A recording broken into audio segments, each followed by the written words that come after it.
JD news में खुश आमदीद। प्रोग्राम ऐसा क्यों होता है के साथ मैं हूं मोहम्मद आमिर। वीवर्स, कोरोना जो हमारे बल्कि आप सबके आसाबों पर छाया हुआ है। कोरोना एक ऐसा वायरस जिसने पूरी दुनिया को 198 मुल्कों को आज तक अपनी लपेट में लिया हुआ है। कोरोना से मईशतें बर्बाद हो गई हैं। कोरोना पर बात करने के लिए आज हमने अपनी सीनियर तज्जिया निगार नाजिया अली को दावत दी है। हम उनसे पूछते हैं, हम उनसे मालूमात करते हैं कि आया ये कोरोना क्या है। अस्सलाम वालेकुम नाजिया, कैसी हैं आप? वालेकुम अस्सलाम और तमाम नाजरीन को भी मेरा सलाम। नाजिया, मैं आपसे ये पूछूंगा कि ये कोरोना आखिर क्या, मैं आखिरी सवाल आपसे पहले इसलिए पूछ रहा हूं कि सबको इस बारे में बड़ी तशवीश है। क्या कोरोना से हलाकतें बहुत ज्यादा हो सकती है या कितनी हो सकती है? देखिए आमिर, सबसे पहले तो ये बात समझें कि इस वक्त इस साल का और पिछले साल के लास्ट मंथ का ये वो अल्फाज है कोरोना जो दुनिया में सबसे ज़्यादा इस्तेमाल हुआ है। लेकिन जहाँ तक इसके ख़तरे का ताल्लुक है तो देखिए ख़तरा इतना नहीं है, क्योंकि दुनिया भर में जो हमारे 198 ममालिक हैं उनमें जो है अमवात तकरीबन, ये इंडेक्स है इंटरनेशनल का जो मैं आपको बता रही हूँ, 2 लाख के करीब तकरीबन रोज़ाना अमवात होती थी। लेकिन कोरोना के बाद वो कम हो गई। लेकिन थोड़ा सा फ़िक्र लम्हा ये है कि कोई एक अछूत की बीमारी है ना, ये टचिंग से हो रही है, तो इसलिए इस पर काबू पाना बहुत ज़रूरी है। तो एक तो ये ख़तरनाक है, लेकिन इतनी ख़तरनाक नहीं है जितना हमने इसे हवा बना लिया है। हर वक्त कोरोना की बात करना, उनकी डेथ बताना। अगर आप पाकिस्तान में ही देखें तो 26 अमवात इन महीनों में हुई हैं, तो आप अगर इंडेक्स उठाएं, अपना जो रिपोर्टिंग सिस्टम उठाएं, तो वहाँ पर हज़ारों या सैकड़ों की तादाद में लोग वैसे ही मर चुके होंगे आम बीमारियों से या हादसा से या किरण से। हाँ, लेकिन बात ये कि हमने इसको इतना ज़्यादा हवा बना लिया है कि कोरोना बस इसमें हमने एहतियात की ज़रूरत है, और जो है हम एहतियात करेंगे उतना हम सेफ़ रहेंगे। ठीक है, तो ये हमारे पास एक पॉजिटिव पॉइंट है। और दूसरा ये कि मैं आपको बताऊं कि इस वक्त जो चाइना से शुरू हुआ ये वायरस अब तो इतना ज़्यादा हो चुका है, मैं इस पर बहस नहीं करूँगी, नाज़रीन का टाइम नहीं ज़ाया करूँगी, कि अब ये दुनिया में चाइना से ख़त्म होकर तमाम ममालिक में पहुँच चुका है। लेकिन आज हम जब ये प्रोग्राम कर रहे हैं तो आज हमारी ये सूरत हाल है कि आज कराची में कोई केस रजिस्टर्ड नहीं हुआ। एक दूसरी बात ये है कि पाकिस्तान ने इस पर जो है जो भी इक़दाम उठाए हैं अच्छे थे, बेहतरीन है। जो लॉकडाउन का फ़ैसला है वो बहुत ज़बरदस्त है, क्योंकि जितना हम महदूद होंगे, हमारी सोशल एक्टिविटीज़ कम होंगी, उतना हम बेहतर तौर पे इसको ख़त्म कर सकते हैं कोरोना को। एक बात। दूसरी बात ये है कि इस वक्त जो सिनेरियो में हम खड़े हुए हैं, हम देख रहे हैं कि यूरोपियन कंट्रीज़ जो हैं वो बहुत बैडली सफ़र कर रही हैं। वहाँ पर जो है स्टेज 4 है, हमारे यहाँ स्टेज 2 है, वो स्टेज 3 और स्टेज 4 है। वो मैंने मुख्तलिफ सोशल मीडिया पे छोड़ा हुआ है पूरा बनाकर कि क्या है। इस वक्त हम स्टेज 2 पे हैं, जो कि ख़तरनाक नहीं है। लेकिन अगर लॉकडाउन नहीं हुआ और सूरत हाल कंट्रोल नहीं हुई, लोगों ने जो वाबस्तगी है सोशल कॉन्टेक्ट को कंट्रोल नहीं किया, तो हम खुदा न खास्ता स्टेज 3 और स्टेज 4 पे जा सकते हैं, जैसे कि इटली और यूएस है। तो आइसोलेशन में हमें रहना है। हाँ, एक दूसरी बात पॉजिटिव पॉइंट पाकिस्तान के लिए ये देखें, एक हमारे पास महदूद वसाइल, महदूद तालीमी मयार, महदूद नियत, अच्छी नियत के लोग, ठीक है, महदूद हमारे पास इंतजामात, इन सबको देखते हुए अल्लाह न करे अगर कंट्रोल हम कोरोना पे पार करते, जैसे कि अभी यूरोपियन कंट्री सफ़र कर रही है, तो हमारे लिए बहुत डेंजर होता। लेकिन अल्लाह ताला का ये मौज़ा है कि हम एक ऐसी मुल्क में रहते हैं जहाँ पे गर्मी है, और ये जो वायरस है ना, ये एक्चुअली बुखार है, नज़ला है, खांसी है, आपकी सांस प्रॉपर ना आना, तो ये जो सर्द ममालिक है, रिसर्च पेपर जो कि हमारी स्क्रीन पे भी आ रहा होगा, नाज़रीन देख सकते हैं, तो चाइना के 2 रिसर्चर हैं, यूरोपियन कंट्री के 3 रिसर्चर हैं, और अमेरिका के रिसर्च, यानी ये जो आ रहा है आप देख सकते हैं कि इन्होंने क्लियर कर दिया है कि जहाँ पर गर्म मौसम है वहाँ पर जो है इसकी तादाद बहुत महदूद है। ये हमारी खुशकिस्मती है जी, अल्लाह की तरफ से है। हमें खुश होना चाहिए कि ये जो गर्म मौसम है ये हमारे लिए बहुत पॉजिटिव है। उस पर हमने लॉकडाउन कर लिया, हमारी गवर्नमेंट ने अच्छे स्टेप ले लिए हैं, तो उससे ये कि हम महदूद और अच्छी ताकत में हैं। यानी कि हमें अल्लाह न करे हमें इसमें फोबिया में या खौफ में नहीं रहना चाहिए कि बहुत अमवात होंगी। हमें अल्लाह का शुक्र अदा करना चाहिए कि हम बहुत अच्छी पोजीशन पे हैं, हमारे पास ना इतने। अच्छा, एक चीज़ और मैं नाज़रीन को मेंशन करूँगी कि बाहर ममालिक में ना बहुत जदीद सिस्टम है, हम उनसे बहुत पीछे हैं। ये बात मैं हमेशा प्रोग्राम में कहती हूँ। तो उन्होंने जो है अपना टेस्टिंग सिस्टम बहुत ज़्यादा किया, जैसे जनूबी कोरिया में रोज़ाना 13,000 टेस्ट हो गए। इसी तरीके चाइनीज़ ने बहुत ज़्यादा टेस्ट करे और अमेरिका रोजाना बहुत लाखों की तादाद में टेस्ट हो रहे हैं, इटली में हो रहे हैं, तो वहाँ पे जो है टेस्ट हो रहे हैं तो पॉजिटिविटी भी आ रही है कि इतने पॉजिटिव केसेस हैं। हमारे यहाँ इतना टेस्टिंग सिस्टम नहीं है, लेकिन अगर हम अनदर साइड देखें, दूसरी साइड, तो हमें ये पॉजिटिव पॉइंट है कि खुदा ना खास्ता हमारे यहाँ इतनी अमवात भी नहीं हो रही, उस हिसाब से नहीं है जैसे इटली वगैरह में बहुत खतरनाक पोजीशन है। फेज 2 में जी जी।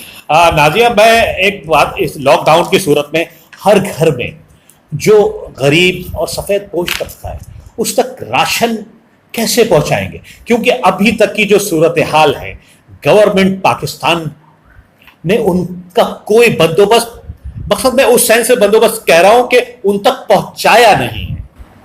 देखिए मैं तो सबसे पहले ये बात कहूंगी जिसके लिए मैं बहुत तकलीफ से ये बात कह रही हूँ कि हमारे पास अभी तक डेटा नहीं है, ठीक है, हमारे पास कोई डेटा ही नहीं है कि जिस डेटे के तहत, जैसे अभी ट्रम्प ने अपने अवाम को बहुत पैसा दिया है, जिन्हें पाकिस्तान का कर्जा है उससे 3 गुना ज़्यादा।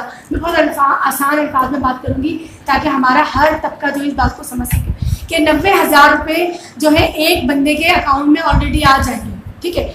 ऐसा क्यों किया? क्योंकि उनके पास एक जदीद सिस्टम है, चाइना था या इटली है या जो भी यूरोपियन कंट्री है, उनके पास एक सिस्टम है।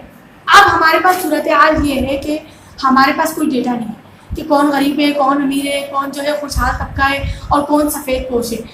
तो अब मैंने 20-22 दिन पहले जो है काफ़ी मेरे मोबाइल पे न्यूज़ जो है ग्रुप एक्टिव है, तो मैंने उनको सेंड किया था बाकायदा बना के। मुझे अफसोस इस बात का है कि हमारी हुकूमती मशीनरी जो है वो काबीना में इजलास करती है, पार्लियामेंट में इजलास करती है, हर घंटे इजलास हो रहे हैं, कमेटियाँ तहवील दी जा रही है, टाइगर फोर्स बन रही है, कभी कौन सी फोर्स बन रही है। और अगर मैं बात करूँ सिंध गवर्नमेंट की, तो सिंध गवर्नमेंट तो हमेशा से ही है ना पाकिस्तान में, चाहे वो पीपी की सूरत में, चाहे वो एमके कोई ना कोई तो है पार्टी की सूरत में, तो एटलीस्ट उनके पास तो डेटा होगा। मुझे इतनी हैरत है इस बात पर कि मैं ये नहीं कह रही कि काम नहीं कर रहे, काम कर रहे हैं, लेकिन आप बसों में नंबर ना लगाएं, उनमें पेट्रोल डाल दें और वो चलती रहे तो वो मंजिल तक नहीं पहुंचेंगी। लेकिन बसें भी चल रही हैं और पेट्रोल भी ज़ाया हो रहा है। सेम वही काम हमारे मुल्क में हो रहा है। मैंने तमाम डिटेल दी थी कि अगर ये लॉकडाउन हो रहा है, लेकिन अगर उन गरीब तबकों को राशन घर पे नहीं पहुंचा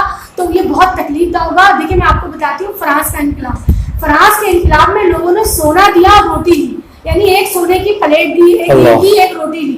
ये इनकलाब फ्रांस अभी पिछली सदी की बात है। उसके बाद चाइना में माओ जिन की तरफ एक इनकलाब आया जिसमें 2 करोड़ बंदा मरा।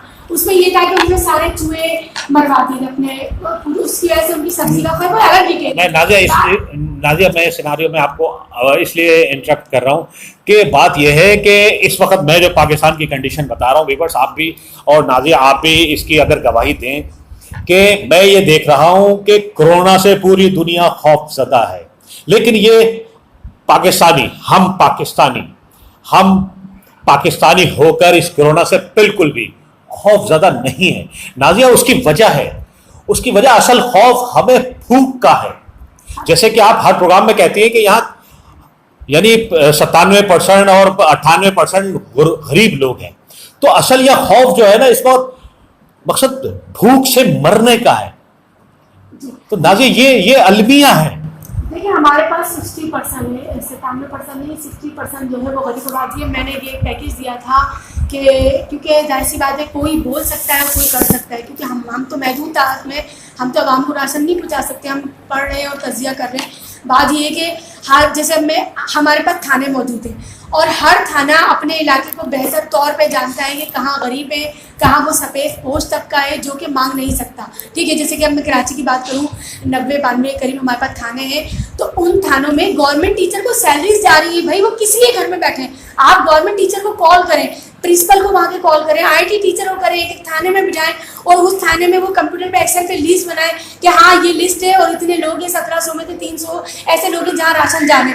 अभी आप देखिए वीडियो आ रही है कि वो जो लोगों ने राशन भर लिया और वो बेच रहे हैं, ये क्यों है? ये मिसमैनेजमेंट है। आज की वीडियो है ये आज की वीडियो है कि एक जगह अच्छा एक जगह मैं आपको मलिक हॉल की बात बताऊँ, मैं वहाँ रहती हूँ, तो मैंने देखा कि 4 दिन से वहाँ रेंजर्स भी खड़ी है, पुलिस राशन बट रहा है। आप मुझे बताएं कि वहाँ पे 4 दिन से राशन क्यों बट रहा है? इसलिए कि वहाँ के आवाम तो ले चुके हैं ना, तो आप कहीं और बटना चाहिए था, अंदर की साइड होना चाहिए था।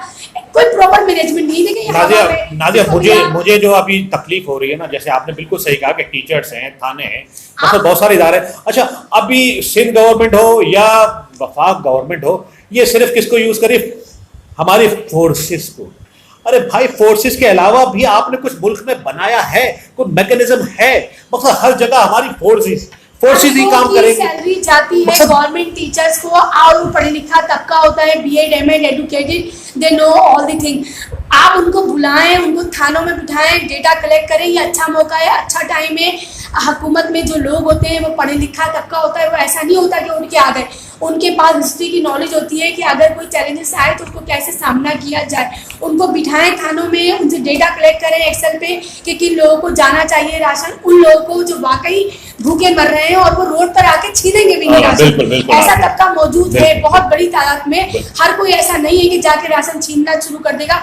इंसान की अपनी इज्जत नफ्स भी है। अब एक दर्जी है, वो कैसे जाके ले सकता है? अच्छा नादिया, मैं एक बहुत अहम सवाल करने जा रहा हूँ, ये इसको मेरे व्यूवर्स को ताकि पता चले कि गर्मी और सर्दी में क्या इस कोरोना वायरस का कोई फर्क पड़ेगा या नहीं? जी बिल्कुल, ये जो है, क्योंकि देखिए मैं अखबार से बात नहीं कर रही, मैं आम लोगों की सुनी भी बातें नहीं कर रही, मैं रिसर्च पेपर पढ़ती हूँ। जो अभी रिसर्च पेपर पब्लिश हुए हैं इंटरनेशनल बहुत सारे रिसर्चर के, और रिसर्च पेपर जो है वो बहुत एक तैयारी होती है उसके पीछे, उसके बाद वो रिसर्च पेपर छपता है। तो उसमें जो है ये कहा जा रहा है कि जहाँ गर्मी है, जहाँ हीट है, जहाँ बर्निंग है, वहाँ पर इसके जो असरात हैं वो कम देखे गए। ये कहीं नहीं कहा गया कि जब गर्मी मुकम्मल आएगी तो ये वायरस चला जाएगा।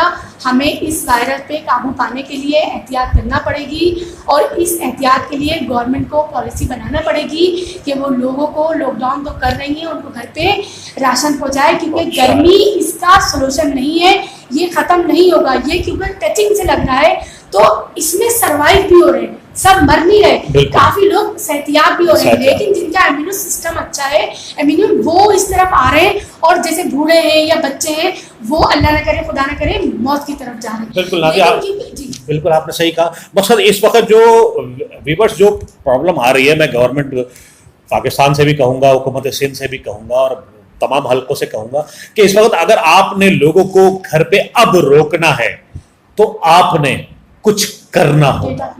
आपने उनको राशन उनकी दहलीज पर पहुंचाना होगा। आज 10 दिन हो चुके हैं लॉकडाउन को, लेकिन ये मैकेनिज्म आप बना नहीं सके हैं।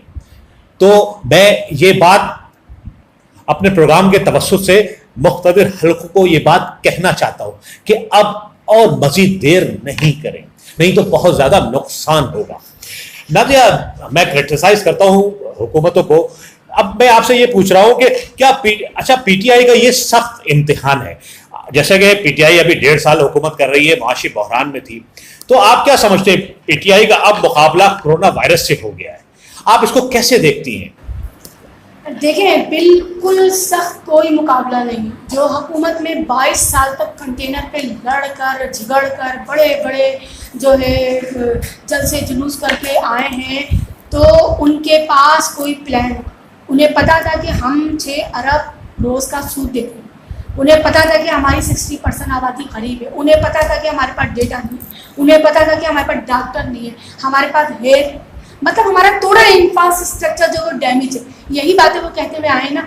जब एक डॉक्टर ये बात कहता है कि मुझे मरीज की तमाम पेशेंट गोलियाँ पता है कि उसको क्या मर्ज है, तो इसका मतलब उसके पास इलाज है, वो चैलेंज कर रहा है। तो पहली बात तो ये है कि पीटीआई के लिए चैलेंज नहीं है, बल्कि पीटीआई के लिए तो ये गुड प्लेटफॉर्म है कि वो इस वक्त अपनी सलाहियतों को बुरोकार लाएं, आवाम को रिलीफ पहुंचाएं।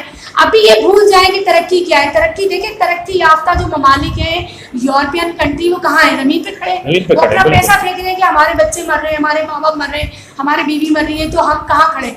तो बात ये कि इस वक्त इकोनॉमिक का नहीं सोचें, इस वक्त कर्जों का नहीं सोचें, इस वक्त माशियात का नहीं सोचें, इस वक्त सिर्फ ये सोचें कि जो वायरस आ चुका है हम इसको कैसे कंट्रोल करें, और जिन लोगों को हम घर में बिठा रहे हैं, उनमें जो सफ़ेद पोश तबका है, उनको हम राशन कैसे पहुँचाएं ताकि वो जिंदा रहें। क्योंकि हुकूमत बनती किसके लिए? लोगों के लिए, उन गरीब अवाम के लिए जो हुकूमत पे इन्हिसार करते हैं, उनके लिए थोड़ी बनती है जो खुशहाल तबका है। तो ये तो पीटीआई के लिए बहुत बड़ा चैलेंज के साथ खुशहाल प्लेटफॉर्म है कि वो अपनी कार्रवाई, अपनी एक्टिविटीज को बढ़ाएं, अपनी प्रोडक्टिविटी दिखाएं, आउटकम दिखाएं, लोग देखें कि वाकई पीटीआई ने जो कहा था वो इस बुरे वक्त में करके दिखाया। अच्छा, ये उनके लिए चैलेंज नहीं है। जी नाज़िया, ये बात हो गई वफाक की। अब अगर हम सिंध की तरफ आए, अगर हम आपसे ये पूछें कि सिंध गवर्नमेंट कैसा काम कर रही है, आप क्या कहेंगे? देखिए, मैं सिंध गवर्नमेंट की बात क्या करूँ, बहुत अप्रिशिएट किया जा रहा है सिंध गवर्नमेंट को, और शायद अच्छे काम भी कर रही हो, क्योंकि अप्रिशिएट तो इसलिए कर रहे हैं कि पता नहीं दुनिया किसकी वो करते हैं या नहीं। लेकिन आप मुझे बताएंगे, अगर सिंध गवर्नमेंट अच्छा काम कर रही है तो सिंध गवर्नमेंट ने राशन की डिस्ट्रीब्यूशन का लायामल क्यों नहीं बनाया अभी तक? आप सोचे दिसंबर नवंबर में जब ये चाइना में आया था, पूरी दुनिया में वार्निंग दे दी गई थी कि ये फैलेगा, तो हमारे पास 4 महीने थे, हमारे पास डेटा है, हमारे पास इतनी हुकूमत की मशीनरी जिसके अरबों रुपए सालाना सैलरी जाती है, मंथली लेवल पे, वो किस लिए जाती है, वो क्या करते हैं, मुझे समझ में नहीं आता वो लोग कर क्या रहे हैं। आप मुझे ये बताएं कि इस वक्त इतने चैनल हमारे सिंध लेवल के आप ले लें, इतने तजिया निगार पैदा हो गए और वो रोज आके अपडेट दे रहे होते हैं, रोजाना एंकर बात कर रहे हैं राशन राशन। जरा थोड़ी सी वो भी अकाउंटेबिलिटी करें कि सिंध गवर्नमेंट ने अभी तक ये डेटा कलेक्ट क्यों नहीं किया। वहाँ बहुत बड़ी पार्टी थी एमपीएम, बहुत असर, फिर उसके बाद आ जाए आप हकीकी, फिर उसके बाद आ जाए मुस्तफा कमाल की पार्टी, अब चौथी पार्टी, फिर पीपी में आ जा रहा है। पीपी बहुत बड़ी इंटरनेशनल तौर पे मानी जाती है, बहुत बड़ी क़यादत है इनकी, बहुत बड़ा नेटवर्क है पूरे मुल्क में, तो इनके पास क्या चैलेंज है? नाज़िया, मैं आपको इंटरप्ट कर रहा हूँ। मैं इस बारे में ये कहूंगा कि जैसे मैच हो रहा होता है ना, कि जैसे क्रिकेट हो या फुटबॉल हो, टीम ग्राउंड के बीच में सेंटर में खेल रही होती है और बाहर जैसे तमाशाई बैठे हुए तालियां बजा रहे होते हैं, तो इस वक्त तकरीबन लोग, पार्टियां, वो तालियां बजाने वाले लग रहे हैं मुझे। आप देखें ना, हर कोई आगे, कोई एजेंडा नहीं है। देखिए, हमें ये बात मुझे करने दें, जहां तक मेरी आवाज जाए, मैं हैरान इस बात पर होती हूँ कि एक प्यासा बच्चा, उसके लिए 100 चैनल, 50,000 तजिया निगार, पता नहीं लाखों की तादाद में सहाफी हजरात, और इतनी काबीना उस बच्चे को प्यासा रखी हुई, और सब उस पर तजिया कर रहे हैं। ये हाल है हमारे मुल्क का कि आप ये सोचें कि इतने चैनल्स हैं, इतना मीडिया है, वो कहाँ है? जब घर बन रहे होते हैं वो कहीं नहीं होता, वो तजिया निगार सो रहे होते हैं, जैसे घर टूटने आते हैं वो भाई फौरन चीफ जस्टिस में आ जाएंगे। वही हाल होगा, आप देख लीजिएगा। कोरोना पे सिर्फ बहस हो रही है, तमाम शोज में, तमाम पार्लियामेंट में रोज इजलास हो रहे हैं, रोज इजलास, किस चीज के इजलास हो रहे हैं आप मुझे बताएं। इस कौम को खाना नहीं दे पा रहे, आप ये मास्क कहाँ से देंगे? अगर ये बढ़ गया तो आप कहाँ से इनका इलाज करवाएंगे? हमारे पास और रेगुलर जो ओपीडीज होती है उसके लिए डॉक्टर नहीं है, उसके लिए जो है आप देखें जिन्हों के बाद रश लगा हुआ होता है, सिविल हॉस्पिटल के बाद रश लगा, खुदा ना खास्ता अल्लाह ना करे, अगर अल्लाह की रहमत ना होती, गर्मी ना होती, तो यहाँ पे भी यूरोपियन वाला हाल होता।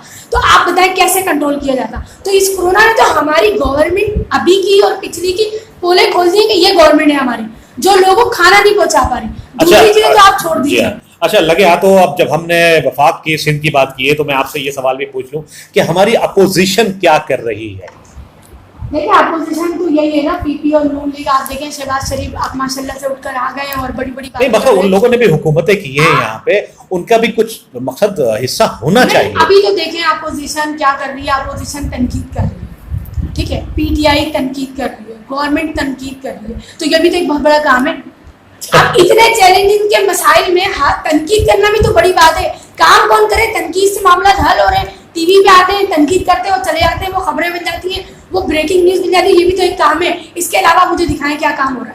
काम से कर। बस काम यही हो रहा है कि तनकीद बढ़ाए, तनकीद बढ़ाए। शहबाज शरीफ आ गए तनकीद के लिए। शहबाज शरीफ अगर वाकई पाकिस्तान के लिए आए थे, ये बहुत अच्छा कदम था। जब मैंने सुना तो मैं बहुत खुश हुई और मैंने अप्रिशिएट किया, लेकिन आते ही उन्होंने तनकीद का बाजार गर्म कर दिया। आप मुझे बताएं, मरीज मर रहा हो, उस वक्त दो भाई लड़ रहे हो, तो उसको मरीज से प्यार तो नहीं है। मैं नाज़िया इस बात पे कहूंगा कि इनकी इतनी शुगर मिले हैं, अरे भाई लाखों लोगों को रोजाना राशन आप दें। रियाज मलिक साहब कहाँ हैं भाईजान? आपने कराची की इतनी बड़ी जमीन, और मैं सुप्रीम कोर्ट से भी कहूंगा, वो जो 400 और 465 अरब रुपए जो आपने जुर्माना किया है रियाज मलिक पे, भाई वो लगाए ना, पाकिस्तान पर लगाए ना, कराची पे लगाए ना। जमीन कराची की थी और गया वो सुप्रीम कोर्ट में है वो पैसा, भाई उसको यहां वापस करें। इस वक्त जरूरत है, हमें जरूरत है, वो हमारी जमीन थी। तो मैं इस प्रोग्राम के हवाले से ये बात भी मैंने इसलिए की है कि आज जरूरत है उन पैसों की। हाँ बिल्कुल आमिर, आप सही कह रहे हैं, तरक्की तो होती रहेगी। और हम कौन से तरक्की में, हमने क्या, हम हर मुल्क से पीछे, हर मुल्क से हम टेक्नोलॉजी में हम पीछे हैं, तरक्की याफ्ता ममालिक में हम नहीं हैं, हम डेवलपिंग कंट्री हैं। तो इस वक्त हमें सिर्फ ये सोचना चाहिए हमारे अवाम किस तरह जिंदा बचेंगे, किस तरह जिंदा। नाजिया, मैं आखिरी सवाल आपसे करूंगा क्योंकि प्रोग्राम का टाइम खत्म हो रहा है, कि कोरोना को आप क्या समझती हैं? ये अल्लाह का अजाब है या कोई बायोलॉजिकल वेपन है? ये मकसद क्या है? इसको आप क्या कहेंगी?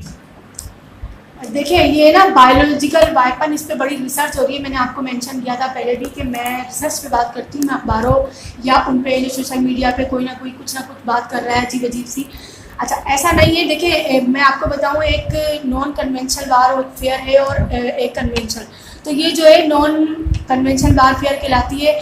और अभी जो बातें हो रही हैं हम उसको कॉन्स्पिरेसी थ्योरी कहते हैं, यानी हवाओं में बातें। क्योंकि अभी जो रिसर्च हुई है, मैं आपको बताऊँ, ये क्या कहते हैं, कैंथीमेंथल एंडर्स है और भी रिसर्चर हैं, उन्हें क्लियर कहा है कि हमने बाकायदा इसको लेबॉर्ट्री में टेस्ट किया है इस वायरस को। और जो दूसरे रिसर्चर हैं कि इसको जो है ये नहीं कहा जा सकता कि ये बायोलॉजिकल वार है। अच्छा, एक बात। दूसरी बात मैं आपको मेंशन करूँगी, ये बायोलॉजिकल वेपन है, ठीक है, जो कि कन्वेंशन।